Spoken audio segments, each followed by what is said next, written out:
What's up, party people, and welcome to Stoniecast number 201. 201.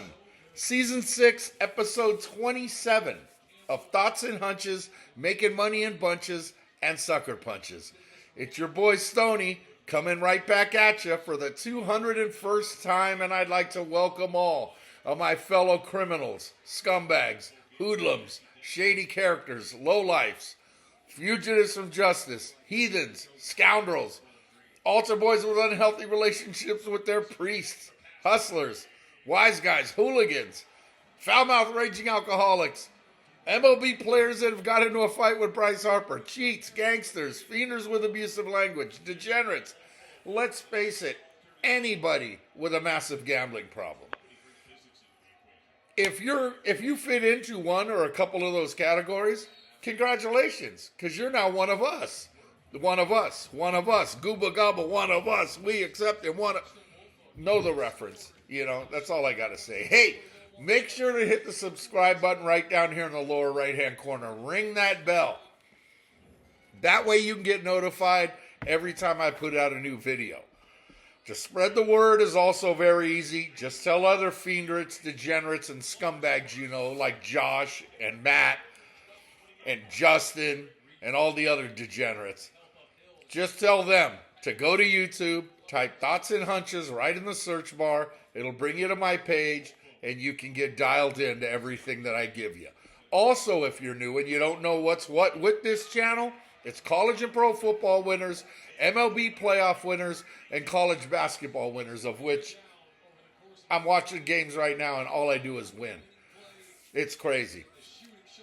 College basketball winners, pro football winners, college football winners, MLB playoff winners. And I just give you picks. That's it. No player props and absolutely no parlays ever. Why? Because I like my money. I don't like giving it away. I like my money right here in my pocket. The books, they don't expect a guy like me to come and deliver this many winners. I'm an outlier and I'm a disruptor. That's what I do. I'm like the Beastie Boys. I disrupt. Step inside the party, disrupt the whole scene. Just like that. I go to the mattresses every single week, and I get the info in order to get you to the window with a ticket to cash. Now, before I get to the picks, Miami of Ohio, I'm sorry, I'm losing my mind here right now. Miami of Ohio is about to be 27-0, and another winner for Stony is they're now up by 21. Largest lead of the night, Miami's cruising, and so is your boy. I'll get to that. But before I get to the picks, as usual, I have some thoughts. Give me all you got! Listen, give me all you got! That's right, Vincent. You tell him. I got to start with Mick Cronin, my boy. He's had a rough go over the last 2 weeks, all right? Just as UCLA had turned the corner and started stacking wins, I stack winners. They were stacking wins. Weird things started happening. First was the European that drinks vodka and wrestles bears comment that I played for you last week. Then just a couple days later, this one's classic. He actually Venmo'd Houston head coach Kelvin Sampson $1 after Sampson said Houston doesn't have big money to spend on players through the NIL. That's just absolutely awesome. There's nothing better than that. Cronin's son is an assistant coach on Sampson's staff. Hang on. Oh, that's actually worse. Let's try that. Okay, that's going to have to do. Cronin, right, his son is an assistant on the staff. And Sampson told him, that's why I love Mick. He's one of the best guys around, right? Everything, is starting to look good. The wrestling bears and the vodka European thing, and everything's going good. They're starting to play well. They lost to Indiana in overtime in a freaking great game. They haven't been the same since. Then came his team's trip to Michigan last week. Top-seeded Michigan crushed UCLA on Saturday. And then on Tuesday, with Michigan State up by 25 and a minute left in the game, backup Steven Jamerson was called for a flagrant foul, and Cronin threw him out and told him to go to the locker room. I'm sure you've seen the highlight. He grabbed him by the jersey and said, "Get out." Just threw him. I've never seen that happen. That's the first time I've ever seen a coach throw out a player and not the officials. That's questionable. Could he have just sat him down? Sure. Was he wrong? Maybe. But where it all went to shit was in the hallway in front of the reporters. One student reporter asked Cronin for his thoughts about Michigan State's student section's reaction. And while Cronin was calm, he let the reporter have it. He just went off on him. Told him straight up, "Why are you yelling at me? I don't give a," what did he, I don't remember what he said.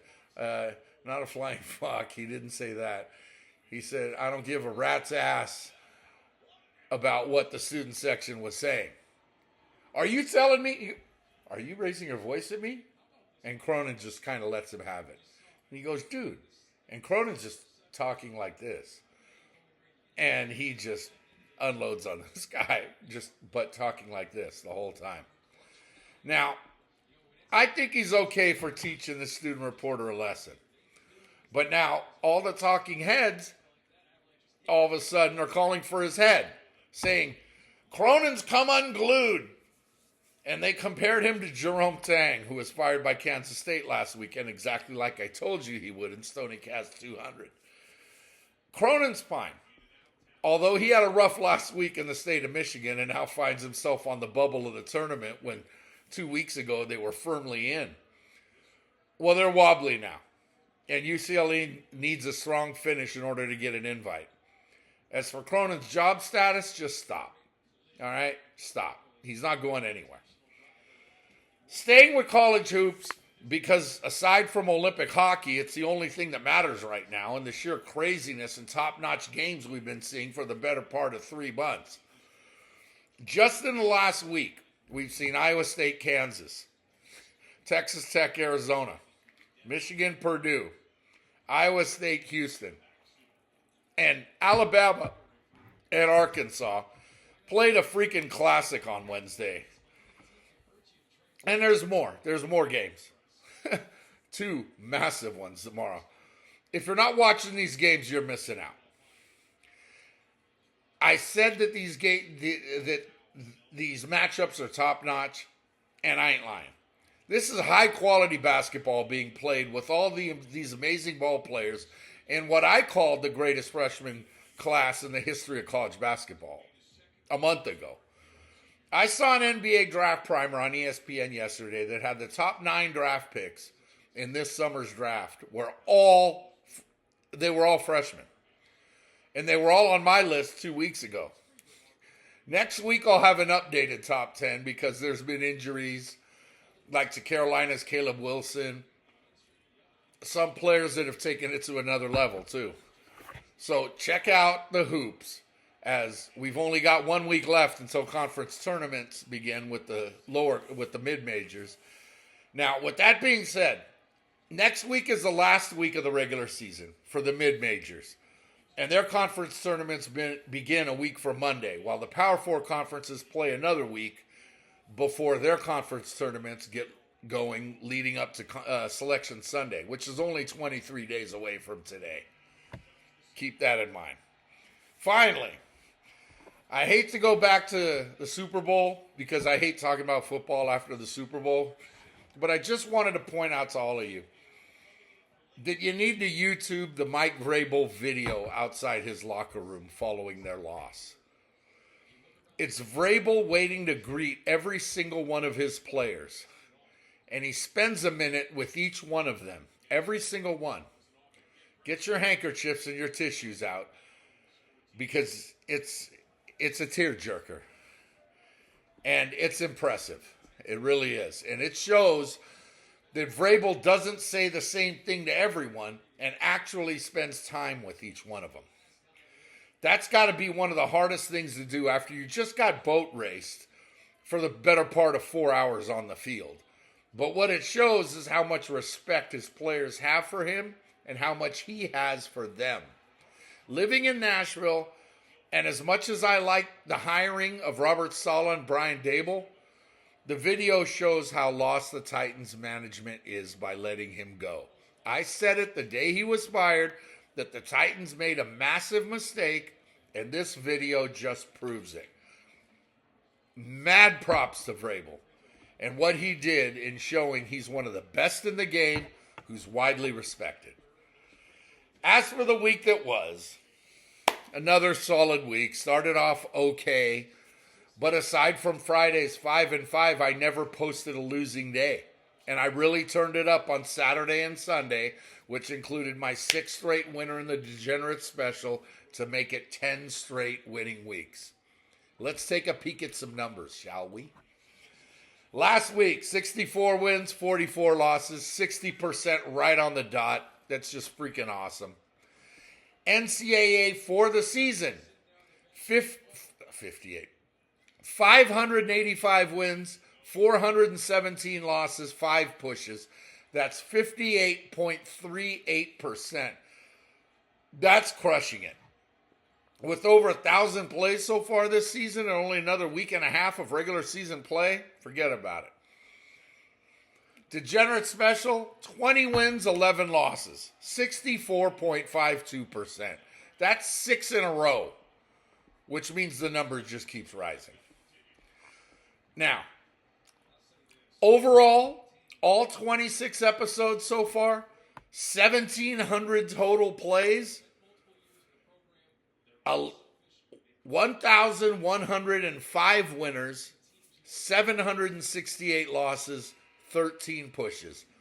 58.99% for the season. Just a hair under the goal, which is 59 and an all-time record for me. And, I mean, after all that, that can only mean one thing. Wow, winning. You know, Charlie was right. Now, once again, please remember that all these picks are 100% free. So for all the touts out there that are charging you for picks and giving you 75 to 80% winners, documented, guaranteed, stop. All right? We all know you're full of shit. Plus, you're charging for these picks. Oh! I mean, come on. Really? With me, it's simple. Just come to YouTube every week and I'll drop my plays on you for free. Plus, I want you to know that these are all bets that I am personally going to make with my own money. So I'm not just throwing darts and just picking games out of a hat. Okay, y'all ready? I mean, you know, we might as well fire away. Episode number 27, baby. Just win, baby. That's right, Al. That a kid. Yo, hold on. That was a quick little... That was off. Okay. There we go. Sorry about that. All right. The week started off on Monday with a solid 5-2 start, but then I took a big step back with back-to-back horrible days Tuesday and Wednesday. So I needed to step my game up and get my swag back because I had some serious trouble Wednesday and Thursday. I mean, horrible, horrible losses. And I did with 7-4 yesterday, and tonight I'm already 5-0. But I'm about to be 5-1 as Indiana's losing by 30 at Mackey to Purdue. But a 7-1 night is in the cards, especially with Miami of Ohio pulling away here.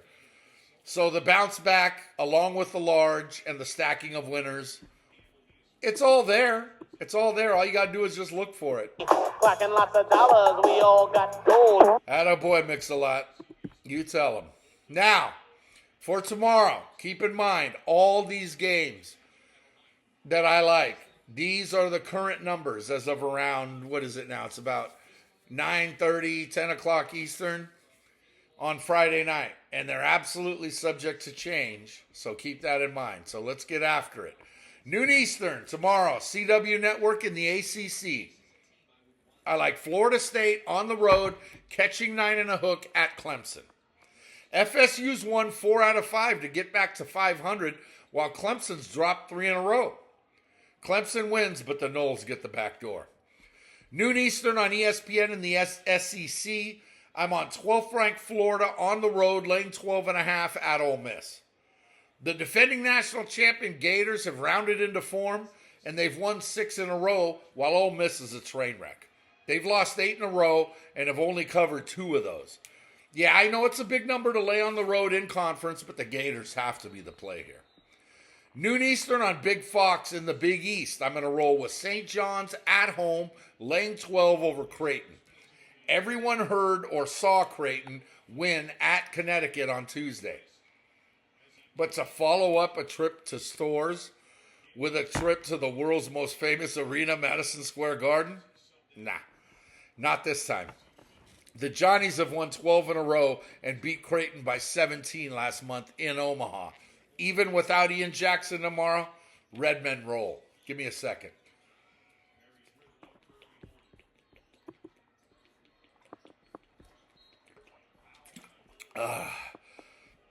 Woo, that was needed. Noon Eastern on ACC Network in Blacksburg. Give me Virginia Tech at home, -4 and a chunk over Wake Forest. This one could be tricky because Wake's hot right now. And though Va-Tech has lost 4 out of 5, they've covered 3 out of 4. I really like both these teams, and if they were in Winston-Salem, I'd probably be on the Deeks. But I'm going to take the Hokies at home and lay the number. 1 Eastern on CBS. Give me 8th ranked Kansas -10 at home over Cincinnati. Since he's won 3 in a row, but this is a buyer beware because they beat up on the trash of the Big 12 and even got Kansas State head coach Jerome Tang fired after his outburst 2 weeks ago. Kansas is fine. All right, sure, they got beat up by Iowa State last Saturday, but so does everyone who goes to Hilton Coliseum. Now Kansas is back at Allen Fieldhouse where nobody wins. And though freshman superstar Darren Peterson is becoming a major topic of conversation because he never plays full games anymore, I still like Rock Chalk at home. 1 Eastern on SEC Network. I'm all over Mississippi State on the road, catching 2 at South Carolina with a sprinkle on the money line. Sprinkle me, man. Not a kid, Earl. Way to be there. South Carolina's lost 7 in a row, and they have no business being favored over anyone in the SEC, even if it is in Columbia, like this one. Hail State isn't good, but they're better than USC, and Josh Hubbard has been on a tear, so Hail State is the way to go here. 1 Eastern on ABC at the Dome in upstate New York. I like cringe. North Carolina -2 at Syracuse. Both of these teams are in trouble. UNC will not be ranked by the time the NCAAs start. And Syracuse has been a mess since they joined the ACC 14 years ago. Syracuse was supposed to be the big get for the ACC when the ACC stole them from the Big East. But they've been bad, and they're not good this year. Even without Caleb Wilson, Carolina on the road is the play. 2 Eastern on the Big Ten Network. I'm on Penn State catching 20 on the road at Nebraska. Penn State is not good, and they've lost 6 out of 7. But after a 20-0 start, Nebraska's 2-4 in their last 6. They win this one easily at home, but Penn State has enough alligator blood in them to be hanging around. Hanging around. Kids got alligator blood. Yeah, you tell them, Teddy. When in doubt, go to Teddy. 2 Eastern on ESPN right here in Music City. I'm going to roll with Vanderbilt at home, laying 3 over Tennessee. This game's turning into a big deal around these parts because Vandy has just been better than Tennessee all season. But UT's won 7 out of 8, and they're heating up at the right time. Again, though, it's fool's gold. Their only loss was Kentucky. And they've been beating up on the Oklahomas and the LSUs of the SEC, and they're all shitty. But they can't beat the big boys. And Vandy's turning into a big boy. They're looking for a statement right here to hammer the point that they're not only better than UT in football this year, but hoops as well. Anchor down, baby. 2 Eastern on Il Duce in the ACC. Give me Miami on the road, catching 7 and a hook at 14th ranked Virginia. Miami's a very good team that should be ranked. And they've won 4 in a row and 7 out of 8. But UVA's ripped off 7 in a row and is breathing down Duke's neck at the top of the ACC. UVA gets the win, but I like Miami's Malik Reneau a lot. And he's going to be the reason that this one stays close. Possibly through the back door. But I'll take them points. Staying in the ACC at 2:15 Eastern, I'll take 21st ranked Louisville minus 23 at home versus Georgia Tech. Freshman phenom Michael Brown Jr. is playing at a different level for Louisville. And Georgia Tech has fallen off a cliff after losing their 8th in a row a few days ago. Sure, Louisville got beat at SMU, but so do a lot of schools. Back at the Yum Yum Center, Louisville goes off tomorrow, especially Brown. 2:30 Eastern on Big Fox. I'm all over Kansas State. Texas Tech under 160. Gotcha there. Didn't think I was going there. You didn't think I was. The number is 16. And it's big because KSU is a mess and with an interim coach. But they're coming off a good win over Baylor on Tuesday. Texas Tech just lost JT Toppin, their best player. And he's a candidate for Big 12 Player of the Year. For the season, they're a team in flux right now. So we all kind of want to see what they can do. They're going to miss Toppin's production, and there's no way this one goes over. In any other week of the season, this would be the game of the day, and it still might be. But a huge one goes at 3 Eastern on ABC. And I like Arizona on the road, plus 4 and a chunk against Houston. And this is at a neutral site. This game's in our nation's capital. It's not often that number 2 and number 4 meet. And despite the fact that Zona's lost 2 in a row last week, and Houston lost on Monday, it doesn't make any of the luster. It doesn't take any of the luster out of this game. Freshman studs Kingston Flemings of Houston and Braden Burries of Arizona, they're matched up with tons of NBA talent surrounding them. I like Houston, and I find it hard to believe they'll lose 2 in a row. But I could find it hard to believe Arizona was going to lose 2 in a row. But the Big 12 will do that to you when you've got Iowa State and Arizona back to back. Houston may win, but I believe Arizona is the best team in the country. So if you're going to give me 4 and a hook with the Cats, I'll take that candy, and I'll pounce. 3:30 Eastern on SEC Network, I'm on Texas, catching 3 on the road at Georgia Tech with a sprinkle on the money line. Sprinkle me, man. Sprinkle me. That a kid, Earl. Georgia's clearly overachieved this year, and they aren't bad. They're a good team. But they have no business in the tournament. And they've lost 3 out of 5, while the Horns have won 5 straight. Sean Miller has done one of the best coaching jobs of his career this year, and that's saying something. Outright winner on the road. 4 Eastern on ESPN in the SEC, I'm going to ride with Missouri, catching 10 at Arkansas. Missouri's playing well, and they're flying under the radar with a deep roster that can throw it in from deep. Arkansas's the better team with an NBA-ready point guard and freshman Darius Acuff, who went for 49 in the Hogs' loss on Wednesday at Alabama. Arkansas wins, but this is too many points. Tigers cash the ticket. 5 Eastern on Peacock. Give me TCU laying 5 at home over West Virginia. Both these teams have eye-popping wins over the best of the best, but they have equally eye-popping losses to shit teams like Colorado, Utah, and Baylor. TCU plays hard, and at home in Fort Worth, they'll deliver. 5:30 Eastern in the Big East on TNT, I'll take Villanova at home, catching 2 in a chunk versus Connecticut with a sprinkle. Sprinkle me, man. 2 weeks ago, I would have been all over UConn. But the Huskies are having issues. And newsflash, Danny Hurley's angry. Yeah, he's always angry. I know, he's pissed off. Well, he's going to be even hotter when he loses in Stoniecastas. 6 Eastern on ACC Network, I'm all over Stanford. +2 on the road at Cal with a sprinkle. Sprinkle me, man. That a kid. Both schools are playing their way right out of the tournament right now.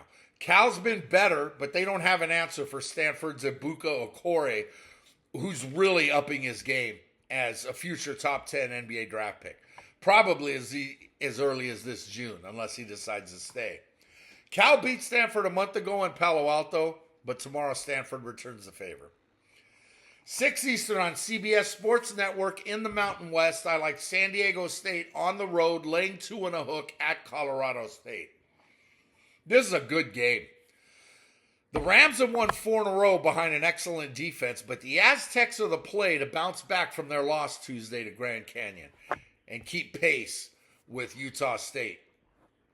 6 Eastern on SEC Network in Baton Rouge. I'm on Alabama, laying 5 on the road at Louisiana State. Bama's heating up again, and following their emotional double overtime win over Arkansas on Wednesday, they're starting to feel themselves. Aiden Holloway's turned into a legit number 2 behind future NBA All-Star LeBaron Philon, while LSU is doing what LSU does. Struggling. Oh, my, Joe. Struggling. I knew that was you. One more time, Joe. Struggling. Yeah, that's LSU in a nutshell. That's precisely what they do. Make it 5. Roll Tide. So if Arizona-Houston doesn't do it for you, this one will. Game of the day, or the year for that matter, goes at 6:30 Eastern on ESPN in our nation's capital. See, now I just got those mixed up. Let me go back. Arizona-Houston is at Houston, and Houston wins, but Arizona gets the cover. That game's in Houston. This game is in our nation's capital, right? And I'm going to roll with Michigan, laying 2.5 over Duke. 25-1 versus 24-2 makes this a monster matchup that we could easily see again in a month from now. The Wolverines have won 11 straight with the second best front court in the nation. Behind who? Florida. And they crush teams with size and speed. They've been incredible this year. Now, Duke's loss to Carolina 2 weeks ago was a mirage. They're better than Carolina, and the only team in the ACC that's going to challenge them is going to be Virginia. But Duke's not better than Michigan, though. They're just not. Got to take Michigan because they're the play. They're the strong play. I guess that's it. I think I'm done. Do I have any more? No, I'm just getting warmed up. Yeah, that a boy, Al. Keep me on my toes. 8 Eastern on ESPN right here in Music City. Give me Belmont, laying 12.5 over Indiana State. Belmont lost at the buzzer at Indiana State in overtime a couple days before we said goodbye to 2025, and we'll get their revenge tomorrow. Belmont has already wrapped up the top seed in the Missouri Valley Tournament. Last Saturday, my boy Tree and I were in attendance to see Vandy win and cover over Texas A&M. Tomorrow night, we will be at the curb watching Belmont steamroll the Sycamores behind their lights-out shooting from downtown. Also at 8 Eastern tomorrow night, in the Big Ten, give me 10th-ranked Illinois minus 6.5 at UCLA. UCLA, I just talked about Mick Cronin. They ran into a buzzsaw at Michigan. Sure, they're back home. They're at Pauley, and they're playing well. But did you see, or they're really not playing well, but they play well at Pauley. Did you see what Illinois did to USC the other night? If you didn't, you should have, because I had Illinois. Beat them by 38 in LA, in Watts. Now they head to Westwood. Much better than Watts, by the way. Illinois is filling it up. I'm sorry, but Keaton Wagler and Andrei Stojakovic are a hell of a 1-2 punch. And Ivasic, this team is loaded. Illinois on the road, laying 6.5. Has to be the play there.